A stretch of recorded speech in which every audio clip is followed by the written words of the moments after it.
right, we got some good football stuff for you here. We got a question, love of the star today, from Chris Hodnett on Twitter. There were some really good questions today, Chris by the way. is the man. Build your running game. Yeah. By importance, you get a running back, a coach scheme, and then you get offensive line. Power rank the importance when you want a successful rushing attack. Is it about the offensive lineman? Is it about the coach and scheme? Or is it about the running back? Power rank those three, please. I do want to first say all three are very important, and I don't want to try to get it done without either one, but it is coach, offensive line, then running back. Oh, I like that. Yeah, I think you can get it done, two of the three, and you can have a fair running game. If you want the perfect running game, you're going to need all three, but how do you power rank the importance? Coach, scheme, offensive line, runner. Well, Chuck? I'm going line, runner, coach. And I do think, obviously, I'm not trying to belittle the scheme here, but I'm thinking of San Francisco, and I love the Shanahan running scheme, and they can have success with it, but, like, it's really elevated when you have a Christian McCaffrey. That's made a huge difference for them. Isaac Arendo can go in there and have success, but it's just not the same. Jordan Mason can have success, but it's not equating to the winning as much as when you have Christian McCaffrey. I think an offensive line, to me, will always be number one. If you've got the good line, you'll be able to find a way to make it happen. But I do think a difference-making back elevates even the best of schemes. I went scheme, running back, line is what I did. I said, give me the back that has the ability to make people miss. You know, I think that can make up for my line. But I think the scheme is the most important thing. I really do. I think that you have got to, if you can find ways to help your blockers, you could take an average offensive line with scheme and make it work if you have a really good back. Yeah, I think the Shanahan stuff is the most like the Shanahan back never. The Shanahan offense had Terrell Davis was probably the best. Yeah, like Mike Shanahan. But they've had a lot of backs run through there. And when you talked about, you brought it up today with Christian McCaffrey and how different that could be. Yeah, it sets it over the top, but the Shanahans have always had a pretty good rushing attack with or without a Christian McCaffrey. It's no question leveled up when you have maybe the best back in football. It looked really good with Terrell Davis, though. That running Yeah, that's when you win a Super Bowl. Yeah, when you have a Terrell Davis or a Christian McCaffrey, it's now you're talking about maybe the best running game in the league, but still very successful with just that scheme.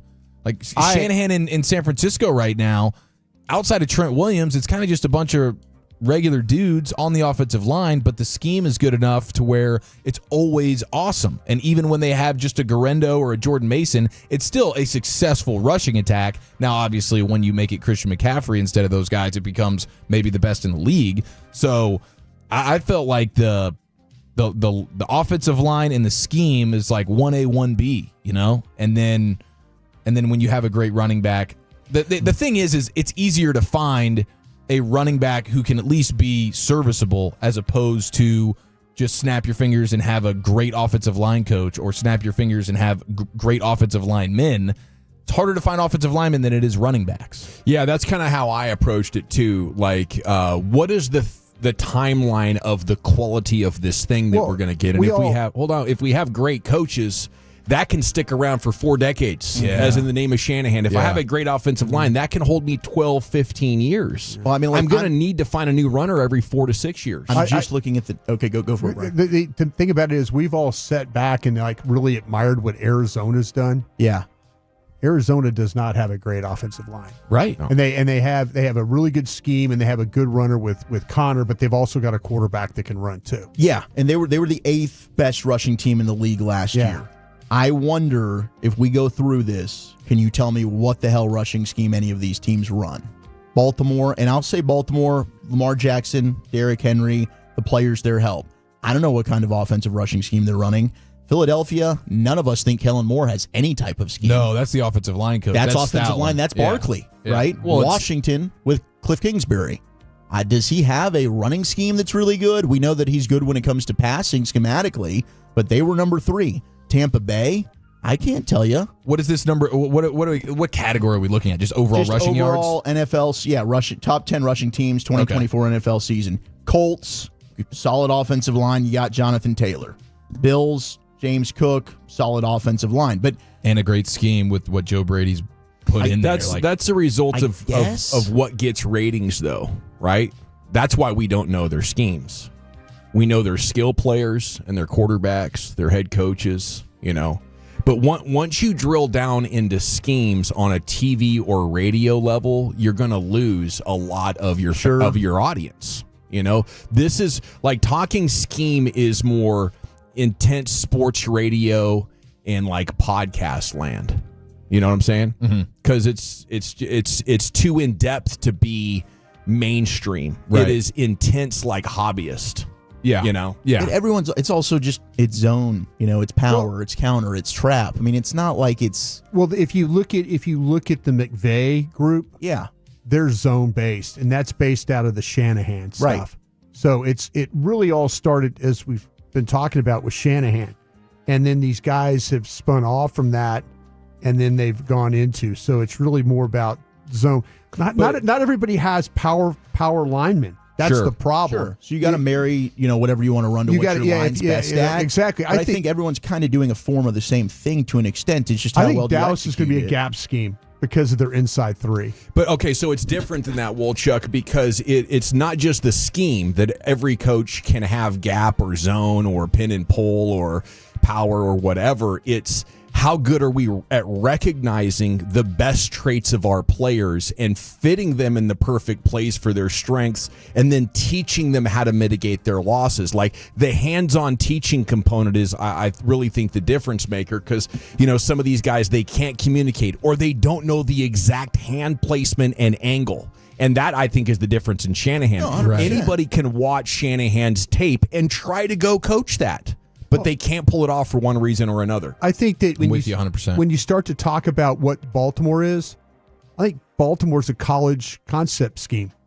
Todd Monken. Yeah, I think that Cliff Kingsbury at Washington, I think that's a college concept scheme.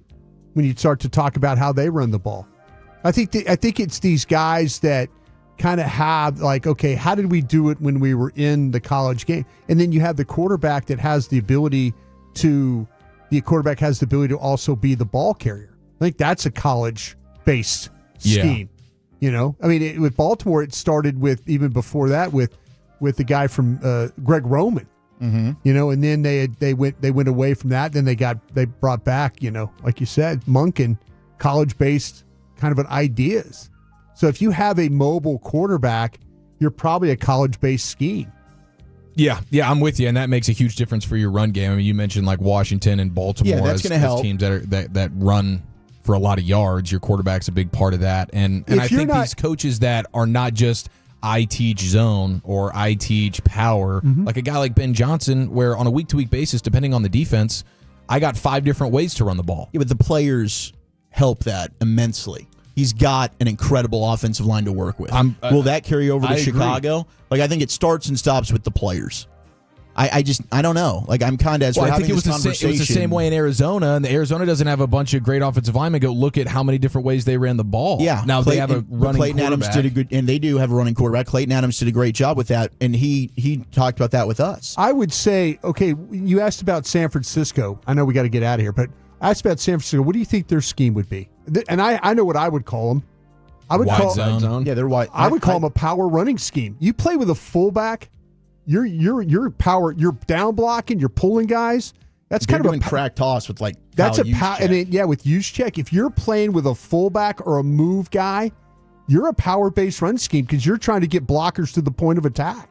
So I would say that San Francisco is probably more of a power running scheme than they are anything, and that's a Shanahan. That's kind of a little bit different from a Shanahan offense. Yeah, I think there are ways that you can really simplify and have success running the football in the NFL, though. And I think Stinks talked about that with us. We're like, we can essentially be running the same play, but we got a bunch of different ways that we're going to kind of block it up. But he did with counter Trey. Right. The lead draw with the Cowboys in the 90s. Joe Gibbs, yeah. You can kind of have your bread and butter there, but the way you execute, and it does start with teaching, 100%. So the coach does factor in there, but I don't know. Like, we talk about the creative running schemes, and it'd be fun to have, But I do think at the end of the day, like, the players probably make the most difference here. I mean, I don't know what scheme you would call it, but the thing in common with San Francisco and Arizona from Adams last year is exactly what Brian just said. We're trying to get numerical advantages at the point of attack. That's power running schemes. And oftentimes it's like vacating a position and turning a guy like Nick Bosa loose. Like, we're just going to run away from him at the snap and assume he can't catch our running back out the other side. And you know, most often it works. And when it does, you totally overwhelm the defense there on that edge or in that gap.